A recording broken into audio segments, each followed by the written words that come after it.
이슈 플러스입니다.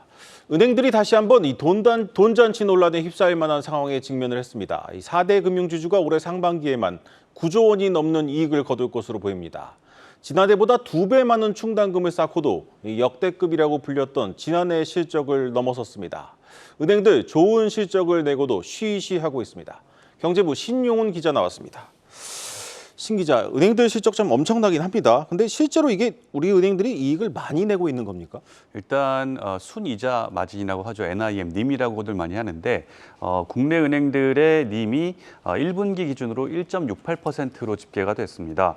이 순이자 마진은 금융기관이 예대 마진 등을 포함해서 예대 마진을 포함해서 벌어들인 순수익을 자산 총액으로 나눈 수치를 말하는데요. 네. 이 순이자 마진이 2009년 금융위기 때 잠깐 1%대로 떨어졌던 적을 제외하고는 2013년 이전까지는 뒤에 그래프를 보시는 것처럼 계속해서 2%대를 유지하다가 2013년 이후에는 1% 밑으로 떨어졌습니다. 그리고 최근 10년간 추이를 보면은 전반적으로 1%대를 유지하다가 1% 중반도 꺾이는 그런 상황이 오기도 했습니다.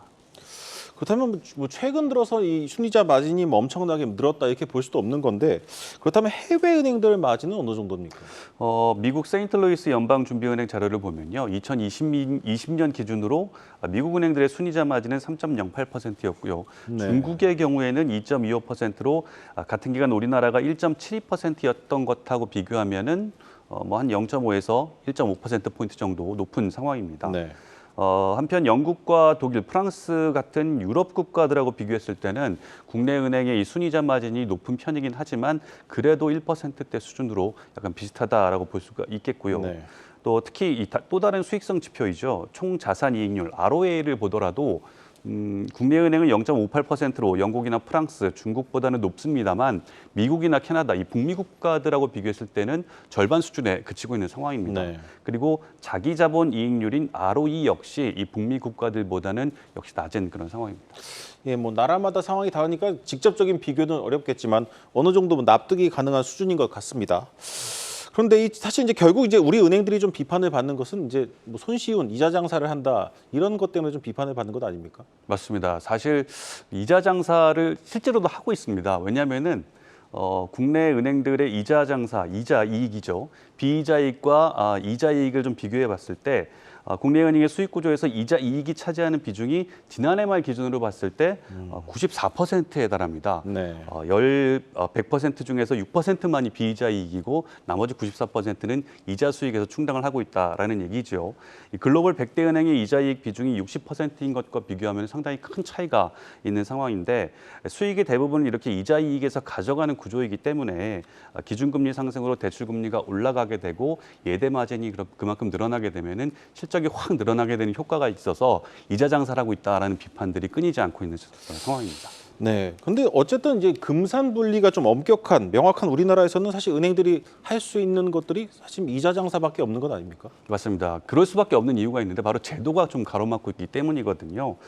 국내은행의 투자 일임업이라든가 방카슈랑스 같은 자산 관리 서비스를 하는 것이 법적으로 좀 이렇게 막혀 있는 상황입니다. 네. 은행이 자산 운용을 대신해주고 여기에 대한 수수료를 받고 싶어도 그렇게 못하고 있는 것이 현실이고요.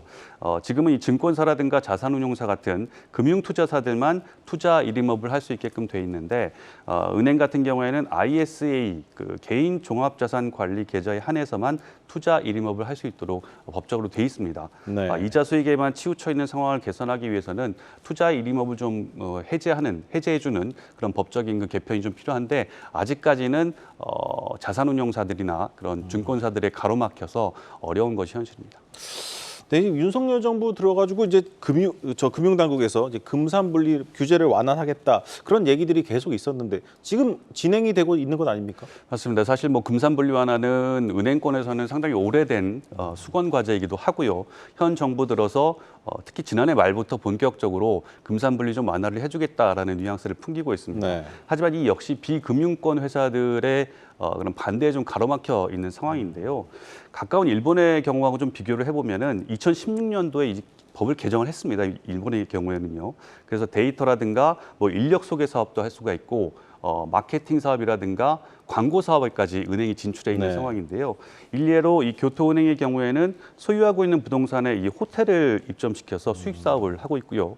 또 미쓰비시 파이낸셜 그룹은 기업 재고를 이제 보유하고 있다가 재매각하는 그런 사업들을 하고 있습니다. 그리고 이제 싱가포르의 경우에는 비금융 사업 진출이 아시아권에서는 상당히 활발한 편인데 네. DBS와 UOB 금융그룹은 각각 주택과 자동차, 여행 관련 사업들을 영위하고 있습니다. 그리고 북미나 유럽 쪽에서 보더라도 JP모건 같은 경우에는 식당 예약이라든가 식당 리뷰 앱 사업을 하고 있고 독일 같은 유럽 은행들은 알뜰폰 자회사를 거느리고 있는 상황입니다. 네, 그렇다면 국내 은행들도 뭐 알뜰폰 사업이나 이 배달앱 같은 금융 서비스를 이미 진출해서 하고 있지 않습니까? 맞습니다. 혁신금융 서비스라고 해서요. 앞서 예. 말씀드렸던 것처럼 금융당국에서 전향적으로 은행들 당신들도 좀 비금융 사업을 좀 해봐라 해서 혁신금융 서비스 지정을 받아서 비금융 사업에 진출을 하고 있습니다. 기존 규제를 최소화해서 일부 금융 서비스를 좀 할 수 있도록 길을 터준 셈인데요. 하지만 근본적으로 은행업이 가로막고 있기 때문에 내부 자산과 물적 자원을 좀 많이 동원해서 이 사업을 좀 확대하기에는 좀 한계가 있는 것이 네. 현실이고요. 특히 기존 서비스에 대해서 추가 서비스를 좀 이런 걸 좀 해보겠다라고 하면은 새롭게 신고를 해서 또 거기에 대한 허가를 또 추가로 받아야 하는 네. 그런 불편함이 있습니다. 때문에 금융사들이 보다 자유롭게 사업 진출을 할 수 있도록 규제를 푸는 것이 좀 보다 현실적인 대안이 되지 않을까 생각이 되고 있습니다. 네, 잘 들었습니다. 이슈 플러스 신용훈 기자였습니다.